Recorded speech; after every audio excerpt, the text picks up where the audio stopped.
प्यारे बच्चों, राजधर्म। आज हम एक राजा क्या होना चाहिए, कैसे होना चाहिए। राजा अर्थात मुखिया, जो परिवार के मुख्य सदस्य होते हैं, वह भी किसी राजा से कम नहीं होते हैं। तो बिना देर किए, चूंकि यह कहानी थोड़ी सी बड़ी है, इसलिए बिना देर किए आप लोगों को हम पढ़ करके सुनाते हैं। ध्यान से सुनिएगा और अपने जीवन में जरूर इस बात को उतारिएगा। सीखने के लिए आप लोगों को इसमें बहुत सारे शब्द मिलेंगे। हाँ, एक प्रार्थना जरूर है आप लोगों से कि आप लोग पढ़ने के पश्चात, कहानी सुनने के पश्चात, आपको जहां भी थोड़ा सा संदेह लगे, निसंकोच आप हमसे पूछें। हम तत्पर हैं आपको बताने के लिए। चलिए कहानी की तरफ ले चलते हैं आपको। अति प्राचीन काल में वाराणसी में ब्रह्मदत्त नाम का राजा राज करता था, जो अपनी धर्म प्रियता और न्यायपरायणता के लिए प्रसिद्ध था। उसके शासन काल में बोधिसत्व एक ब्राह्मण कुल में पैदा हुए थे। कुछ बड़े होने पर उन्होंने अनेक शिल्पों का ज्ञान प्राप्त किया। फिर प्रव्रज्या धारण कर वे रमणीय हिमालय प्रदेश में चले गए और कंदमूल, फल आदि का सेवन करते हुए तपस्या में लीन रहने लगे। प्यारे बच्चों, आप देखिए शिल्प क्या होता है, इसको जान लें। तो शिल्प होता है कला आदि कर्म, न्यायपरायणता, न्याय में जो लगा रहे। प्रवज्या क्या होती है? संन्यास धारण करना, ये प्रवज्या होती है। कंद मूल फल, आप सभी लोग जानते हैं, जो मिट्टी के नीचे जितने भी फल पाए जाते हैं, ये सभी के सभी कंद, मूल माने जड़ तो होता ही, आप सभी लोग जानते हैं। फल, तो जितना भी जमीन के नीचे फल आता है, चुकंदर, गंजी भी कह सकते हैं, शकरकंद भी उसका नाम है। इस प्रकार के बहुत सारे फल होते हैं जो खा करके निश्चित रूप से ऊर्जा, ताकत आपको प्राप्त होती है। चलिए आपको ले चलते हैं आगे। ब्रह्मदत्त विवेकशील राजा था। वह सत्यासत्य, उचित अनुचित का सदा ध्यान रखता था। वह ऐसे व्यक्ति को ढूंढता था जो उसके दोषों को बता सके। कारण है, प्रशंसा करने वाले तो सभी थे, दोष बताने वाला कोई नहीं मिला था। अंतःपुर, राज दरबार, नगर के बाहर सभी जगह लोग राजा के गुणों का बखान करते थे, पर उनके अवगुण बताने वाला कोई नहीं था। ध्यान दीजिएगा, जो ब्रह्मदत्त राजा थे, वह वास्तव में बहुत ही विवेकवान, चरित्रवान, बहुत सारे उनके अंदर गुण थे। यानी एक राजा में जितने भी गुण होने चाहिए, वे सभी गुण उनके अंदर विद्यमान थे। अंतःपुर, जहां पर रानियां निवास करती हैं, राजदरबार, राजा का जो दरबार लगता है। चलिए कहानी को आगे बढ़ाते हैं। राजा ने सोचा कि शायद जनपद में कोई ऐसा व्यक्ति मिल जाए जो उसके दोष बता सके। अतः वेश बदल कर वह पूरे जनपद में घूमा, पर वहां भी उसे अपने गुण ही सुनने को मिले, दोष नहीं। फिर वह घूमता हुआ हिमालय प्रदेश पहुंचा। घने जंगलों और दुर्गम पर्वतों को पार करता हुआ वह सुरम्य हिमालय प्रदेश में स्थित बोधिसत्व सतत्व के आश्रम पर जा पहुंचा। उसने उन्हें श्रद्धापूर्वक प्रणाम किया। बोधिसत्व ने राजा का कुशल क्षेम पूछा। फिर आश्रम में राजा एक ओर चुपचाप बैठ गया। आपका ध्यान पुनः एक बार आकर्षित हम करवाएंगे। दुर्गम यानी कठिन, सुरम्य अति सुंदर, ऐसे स्थान पर उस संत का कुटिया था। बढ़ते हैं आगे। बोधिसत्व तो जंगल से पके गोदे लाकर खाते थे। वे गोदे शक्तिवर्धक और शक्कर के समान मीठे थे। उन्होंने राजा को संबोधित कर कहा, महापुण्य, ये गोदे खाकर पानी पियो। राजा ने गोदे खाए और पानी पिया। उसे गोदे बड़े मधुर और स्वादिष्ट लगे। उसने बोधिसत्व से पूछा, भंते, क्या बात है? ये गोदे बड़े मीठे और स्वादिष्ट हैं। यहां फिर से आप ध्यान दीजिए, गोदे जो होते हैं आप लोग भी खाए हैं, ऐसा नहीं है। ये चीज जो है वंचित है आप लोगों से। हाँ, जंगल के जो गोदे हैं वह कुछ अलग होते हैं। कुछ गोदे छोटे, कुछ बड़े, लेकिन होते हैं बड़े ही शक्तिवर्धक। और इसी चीज को राजा ने पूछा, क्या चीज? उन्होंने कहा कि गोदे बड़े मीठे हैं, कारण क्या है? तो उनको उत्तर क्या मिला?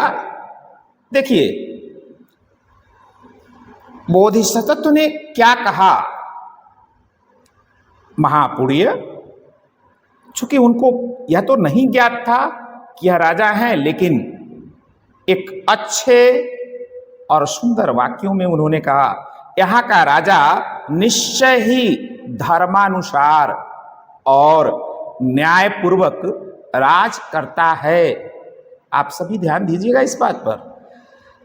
उसी से ये इतने मीठे हैं। राजा के अधार्मिक और अन्यायी होने पर तेल, मधु, शक्कर आदि तथा जंगल के फल फूल सभी कड़वे और स्वादहीन हो जाते हैं। केवल यही नहीं, सारा राष्ट्र ओज रहित हो जाता है, दूषित हो जाता है।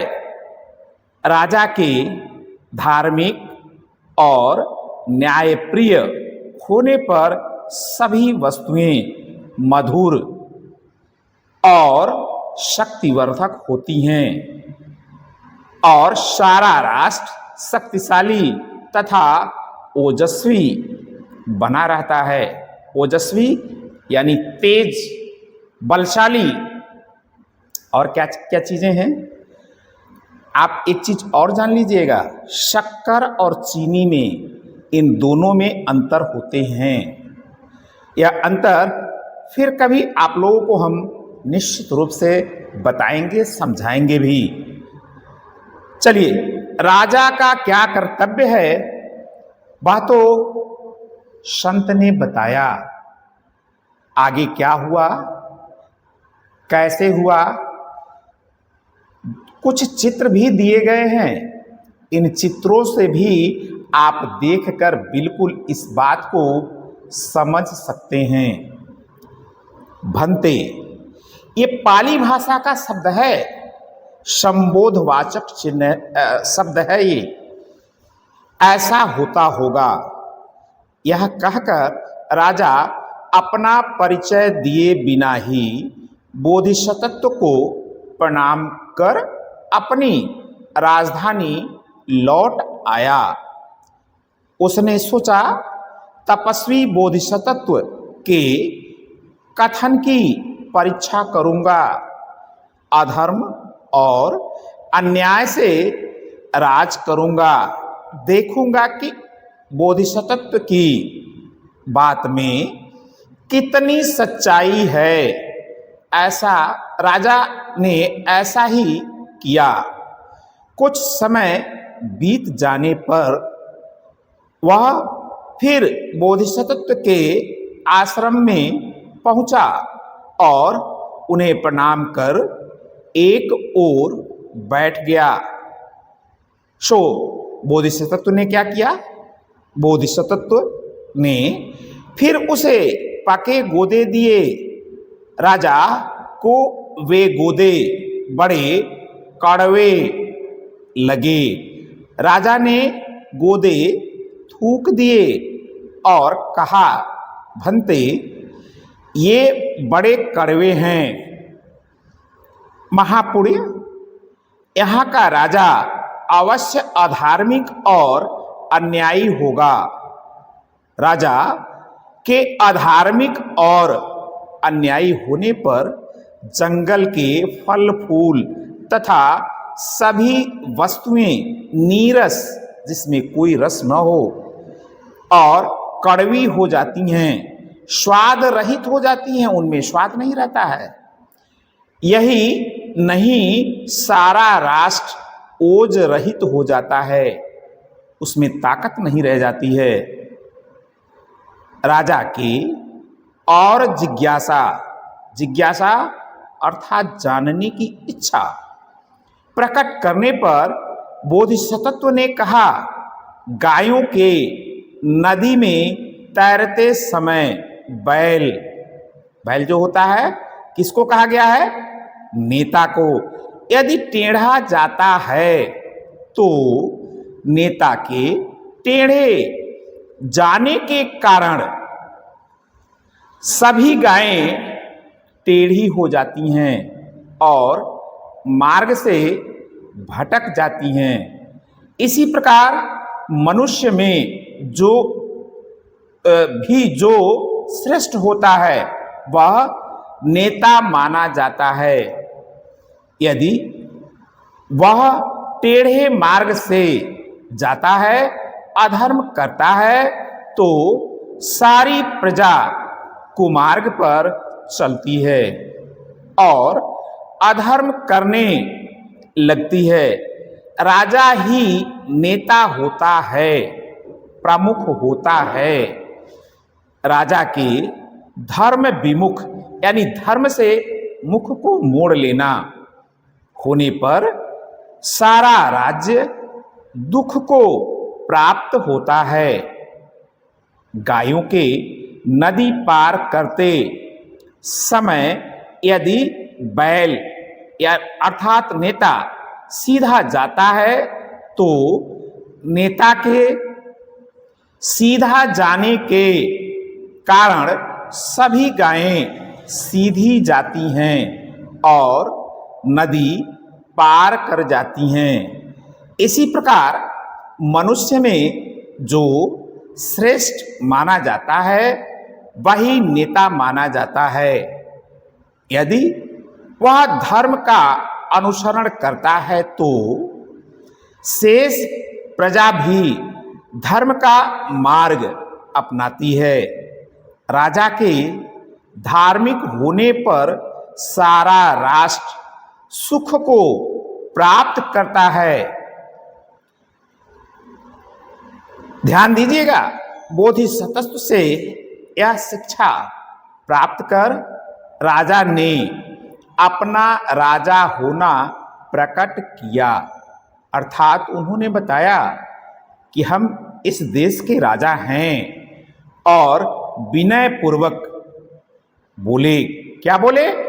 भंते, मैंने ही गोदों को पहले मीठा तथा फिर कड़वा किया। अब फिर उन्हें मीठा करूंगा और कभी उन्हें कड़वा नहीं होने दूंगा। यही मेरा संकल्प और व्रत है। बोधिसत्व को प्रणाम कर वह राजधानी लौट आया। वह धर्म और न्याय पूर्वक राज्य करने लगा। उसका राज्य फिर धन धान्य से भर गया। प्यारे बच्चों, तो निश्चित रूप से जो मुखिया होता है, प्रमुख होता है, अगर वह गलती करता है तो बाकी के सभी लोग उसका अनुसरण करना शुरू कर देते हैं। आप सभी इस चीज को जरूर ध्यान रखिएगा कि आपसे कोई गलती नहीं होने पाए। अगर गलती होती है तो उसको छिपा करके नहीं रखें। इससे निश्चित रूप से आगे गलती करने के लिए प्रोत्साहन मिलते हैं। अगर इसको आप बता देंगे तो हमें उम्मीद है कि कोई न कोई आपको जरूर सलाह देगा, जैसे बोधिसत्व ने दिया राजा को। और राजा फिर से अपने देश को क्या किया? धन धान्य यानी धन और बल दोनों को प्राप्त कर लिया।